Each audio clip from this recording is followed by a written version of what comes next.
আসসালামু আলাইকুম। আমরা অনেকদিন পরে একটি দাওয়াত পেয়েছি। সেই দাওয়াত খাওয়ার জন্য রওনা হলাম। আমি এবং আমার চাচাতো বোন এবং অনিক এবং কাকু এবং বোমা। মূলত আমাদের এখানে আজকে প্রচুর পরিমাণ বৃষ্টি হয়েছে। এখন কোথায় কিরকম বৃষ্টি হয়েছে আসলে সেটা আমি জানি না। এরপরে আমরা একটি অটো ভাড়া করে আমাদের খোকন কাকার অটো ভাড়া করে আমরা রওনা হলাম দাওয়াত খাওয়ার উদ্দেশ্যে। এবং দাওয়াত খাওয়ার উদ্দেশ্যে কিছুক্ষণ যাওয়ার পরে প্রায় বাড়ির কাছাকাছি আসার পরে এমন রাস্তা খারাপ, আসলে মনে হচ্ছে কি আগের যুগের রাস্তায় চলে আসলাম। এরপরে ধাক্কা দিয়ে কিন্তু অনেক গাড়িটা উঠিয়ে দিল। এরপরে আমরা দাওয়াত বাড়ি পৌঁছানোর পরে দেখি এখানে আমাদের চাচাতো ভাই আমিনও আছে। সে বলল এত দেরি হলো কেন? আমরা বললাম যে বৃষ্টি হয়েছে। কিন্তু এখানে আসার পরে দেখি তেমন একটি বৃষ্টি হয়নি, শুধু গুড়ি গুড়ি বৃষ্টি হয়েছে। এরপরে আমরা অনেকক্ষণ দাঁড়িয়ে থাকার পরে আমরা আমাদের সিটটা পেয়ে গেলাম। সিটে পাওয়ার পরে আমরা আমাদের প্রথমে আমাদেরকে প্লেট দিয়ে দেওয়া হলো।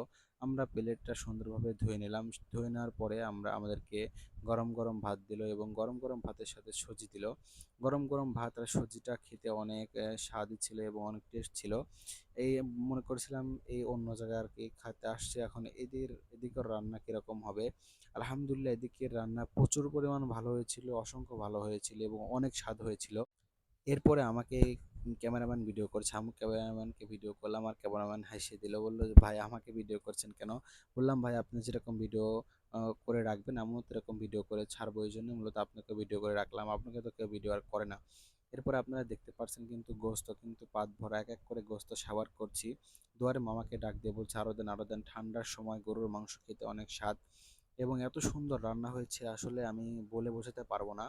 আমার লাইফে যদি আপনি বলেন যে ফার্স্ট অফ দাওয়াত খাওয়া কীরকম ছিল, আমি এই বাড়ির কথা কখনোই ভুলবো না। বিশেষ করে এই বাড়ির গোস্তর কথা আমি কখনোই ভুলবো না। এই বাড়ির গোস্ত এমন পরিমাণ স্বাদ হয়েছিল এবং সত্যি আমি আলহামদুলিল্লাহ অনেক খেয়েছি আর তৃপ্তি সহকারে খেয়েছি। কিন্তু ভাই যেটা ভালো হয়নি সেটা বলতে হবে, এটার কিন্তু দইটা অতটা ভালো হয়েছিল না। দইটা আর কি মোটামুটি ভালো ছিল, এরকম মানে ভালো যেরকম গোস্ত এক্সিলেন্ট ছিল সেরকম আর কি ছিল না দইটায়। এবং খাওয়া দাওয়া শেষ করে আমরা আলহামদুলিল্লাহ খাওয়া দাওয়া শেষ করার পরে আমরা কিন্তু দাওয়াত বাড়িতে যেরকম আসি, কাকা এবং ভাতিজা দুইজন কিন্তু আমরা হ্যান্ডশেক করছি। মূলত এই হ্যান্ডশেক করা কিন্তু আমাদের হাত ধোয়ার জন্য আমরা হ্যান্ডশেক করছি। মূলত আমাদের গ্রাম অঞ্চলে এটা অনেক প্রচলিত থাকে, আমরা যখন ভাই এবং বাজার বন্ধুরা একসঙ্গে থাকি আমরা দুই হাত লাগাবো না, এই জন্যই মূলত একজন অপরকে আমরা হাত ধুয়ে দিই। এরপরে কিন্তু সিরিয়াল দেখতে পাচ্ছেন, হাত ধোয়ার এখানে প্রচুর পরিমাণে সিরিয়াল ছিল। মোটামুটি এখানে অনেক বড় অনুষ্ঠান ছিল এবং সবাই দাওয়াত খাওয়ার পরে কিন্তু সবাই এখানে দাঁড়িয়ে আছে। আমি দাওয়াত খাওয়া শেষ করে এক টুকরা লেবু নিয়ে আসলাম, লেবু খেতে খেতে বাড়িতে চলে যাব এই জন্য। এবং যাওয়ার পথে দেখলাম আমাদের হাইপার সঙ্গে দেখা হলো, তার সাথে দেখা হয়ে ভালোই লাগলো।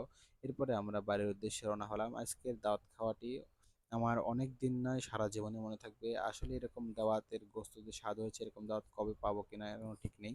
এরপরে দেখলাম যে এই গ্রামবাসীর হচ্ছে রাস্তা হয়তো পাকা করবে, এই জন্য রাস্তার পর যে কেদো ছিল সব পরিষ্কার করা হচ্ছে।